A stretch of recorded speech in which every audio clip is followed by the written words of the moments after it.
Hi friends, welcome to RK talks.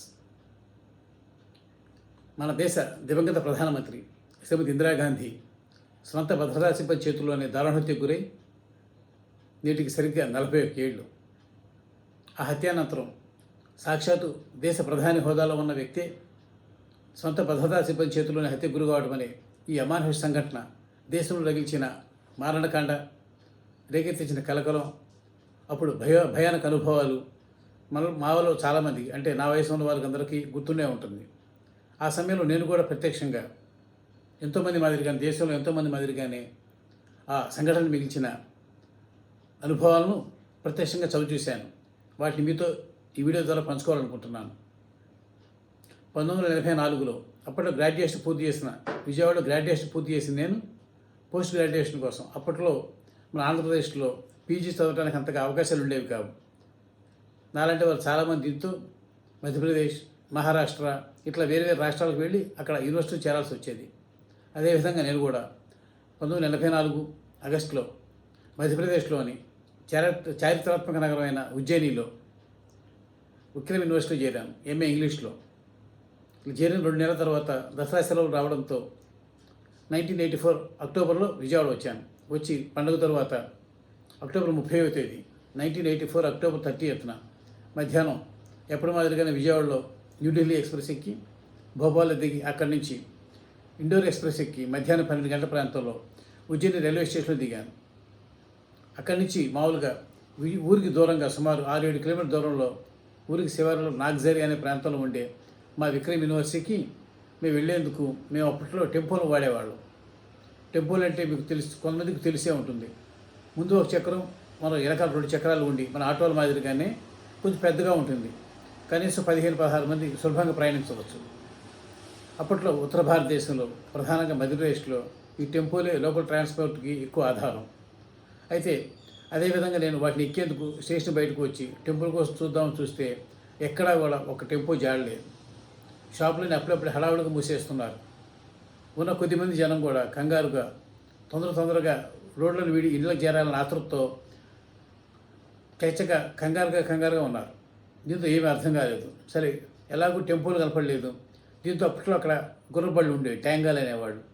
ట్యాంగాలు ఆశ్రయిస్తే ఒక ట్యాంగా అతను మాత్రం కష్టం మీద వచ్చేందుకు ఒప్పుకున్నాడు. యూనివర్సిటీకి దూరం కాబట్టి రానున్నాడు. ఏదో రకంగా నచ్చచెప్పి ఎలాగోలా ఎక్కిన తర్వాత అప్పుడు అడిగాను అతన్ని. అప్పట్లో ఒక హిందీ కూడా అంత బాగా రాదు కాబట్టి వచ్చిరాని హిందీలో ఇట్లా ఏం జరిగిందని అడిగితే అప్పుడు చెప్పాడు అతను. అది కూడా తెలియదా మీకు? ఇందాకే దేశ ప్రధాని శ్రీమతి ఇందిరాగాంధీ హత్యకు గురయ్యారు. అప్పుడు ప్రకటించలేదు గవర్నమెంట్. హత్యకు గురయ్యారనుకుంటా తీవ్రంగా గాయపడ్డారట, ప్రాణాపాయ స్థితిలో ఉన్నారు హాస్పిటల్లో అని మాత్రం అప్పటికి తెలుసు. ఇలా జరిగింది కాబట్టి ఆ దాడికి పాల్పడింది ఆమె సొంత భద్రతా సిబ్బంది అయిన సర్దార్జీలు, సిక్కులు కాబట్టి గొడవలు జరుగుతాయనే ఉద్దేశంతో ఎక్కడికెక్కడ షాపులు మూసేస్తున్నారు అన్నట్లుగానే మేము ఉజ్జయిని రైల్వే స్టేషన్ నుంచి బయటపడి ఉజ్జయిని నగరం గుండా వెళ్తూ ఉండగానే అక్కడక్కడ ఉన్న గురుద్వారాలు, సిక్కుల ప్రార్థనా స్థలాలు, గురుద్వారాల్లో కలకలం మంటలు. అప్పటికే వాటిని గురుద్వారాలను తమ అభిమాన నేతపై కాల్పులు జరుపుతారా భద్రతా సిబ్బంది రూపంలో అంటూ సిక్కులపై ఉన్న అపరిమిత కోపంతో, అప్పట్లో కాంగ్రెస్ అత్యంత బలంగా ఉండేది మధ్యప్రదేశ్లో, అధికార పక్షం కూడా ఎన్ఎస్యుఐ కాంగ్రెస్ అనుబంధ విభజన విభాగం కూడా చాలా స్ట్రాంగ్గా ఉండేది మధ్యప్రదేశ్లో. అక్కడ ఇట్లా ఆ కార్యకర్తలు, కాంగ్రెస్ అభిమానులు, శ్రీమతి ఇందిరాగాంధీ అభిమానులు కలిపి గురుద్వారాలపై ఎక్కడికెక్కడ దాడులకు పాల్పడుతూ వాటిని తగలబెట్టేస్తున్నారు. దొరికినట్టు కొడుతున్నారు. కొందరైతే గురుద్వారాలో మలమల మాడుతున్న మంటల్లోకి విసిరేశారని కూడా అంటారు. ఇట్లా వీటన్నిటిని చూస్తూ గుండెలు చేతపట్టుకుని ఆ ట్యాంగాలో అలా కష్టపడి ఎట్లా కూడా అతను సందులు తీసుకెళ్తే యూనివర్సిటీ చేరాను. సుమారు మధ్యాహ్నం 2-2:30 గంటలకి. ఈ లోపల దారిలో వెళ్ళటం వల్ల ఎక్కువ టైం పట్టింది. అయితే ఈ లోపలే మా యూనివర్సిటీ దగ్గర అంతా కూడా విద్యార్థులందరూ కలకలం, పోలీస్ జీపులు, హడావుడి. చూస్తూ ఉండగా ఒక సర్దార్జీ, అప్పట్లో మా మిత్రుడే, మా ఫ్యాకల్టీ కాదు, మా బ్రాంచ్ కాదు, వేరే అతను అప్పటిదాకా సర్దార్జీగా ఉన్న అతను గడ్డం మీసాలు కత్తిరించుకుని హడావుడిగా మా యూనివర్సిటీలో హాస్టల్లో మాతో ఆశ్రయం పొందడానికి వచ్చాడు. ఇదేమిటి అని అందరూ అడిగితే ప్రాణభయంతో ఇలా సర్దార్జీ అని ఎవరు గుర్తించకుండా ఉండేందుకు, అది సర్దార్జీ అని గుర్తిస్తే తనను కూడా కాల్చివేస్తారు, చంపేస్తారు భయంతో తన తల్లిదండ్రులు ఇలా చేసి ఇటు యూనివర్సిటీ హాస్టల్లో ఆశ్రయం పొందమని చెప్తూ మాతో పాటు ఉండిపోయాడు. ఇట్లాంటి సంఘటనలు ఎన్నో రోజు కూడా వినేవాళ్ళం. ఆ తర్వాత కూడా వరుసగా సుమారు 15-16 రోజుల పాటు కర్ఫ్యూ. అడుగు బయట పెడితే వీలు లేదు. చీమ చిటుకుమంటే వినపడింది నిశ్శబ్దం. ఆ సమయంలో మమ్మల్ని ఆదుకుంది మా తోటి సహాధ్యాయి, మా హాస్టల్ మేట్ అయిన గోగినేని రమేష్. అతను అప్పట్లో అక్కడ పీజీ బాటనీ చదవడానికి వచ్చాడు. అంతకుముందే అతను అక్కడ ఇంటి దగ్గర నుంచి వస్తూ తనకి ఇంటి వంట ఇష్టం, తనకి వంట బాగవచ్చు. దాంతో అతను ఒక బస్తాడు బియ్యం తెచ్చుకున్నాడు. దాంతోపాటు రకరకాల పచ్చళ్ళు. దాంతో నేను కూడా కొన్ని పచ్చళ్ళు తీసుకెళ్ళాను ఇక్కడి నుంచి. దాదాపు 15-16 రోజుల పాటు మా హాస్టల్లో ఉండే శాంతిపుని ఛాత్రవాస్, అంటే శాంతిపుని హాస్టల్. ఆ హాస్టల్లో ఉన్న మా తెలుగువారికి సుమారు 15-16 మందికి 16-15 రోజుల పాటు కేవలం ఆ రమేష్ గారు తెచ్చిన బియ్యం, అతని దగ్గర ఉన్న మా అందరి దగ్గర ఉన్న పచ్చడి ఆధారం. ఇలాగే వాటినే తింటూ కటిగా గొడ్డుగారంలో తింటూ దాదాపు 2 వారాల పైన గడిపాం. ఈ లోపలే ఎన్నెన్నో వార్తలు.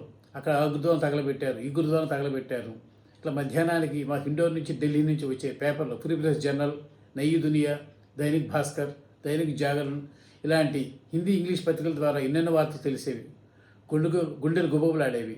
అక్కడ సర్దార్జీలు ఎంతమంది చంపేశారు, ఎంతమంది చంపేశారు, ప్రతీకార దాడులు జరుగుతున్నాయి, సర్దార్జీలు ప్రాణాలు అచేత పట్టుకుని తలో దిక్కు పారిపోతున్నారు, కుటుంబాలు చిన్నాభిన్నమవుతున్నాయి అంటూ. అయినా సరే మధ్యప్రదేశ్లో బీభత్సంగా సర్దార్జీలపై దాడులు జరిగాయి.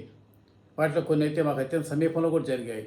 ఈ విధంగా ఏ రోజు ఏ వినాల్సి వస్తుందో, ఏ క్షణం ఏం జరుగుతుందో అన్న భయంతో దాదాపు 15-16 రోజుల పాటు మీ జీవితంలో అంత ముందెన్నడు ఎరుగని అత్యంత ఉద్విగ్న భరిత క్షణాలను చవిచూశాం.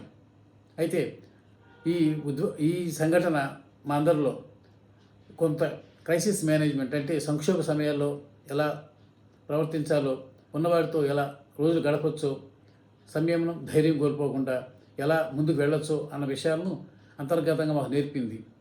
ఇలా శ్రీమతి ఇందిరాగాంధీ హత్యోదంతం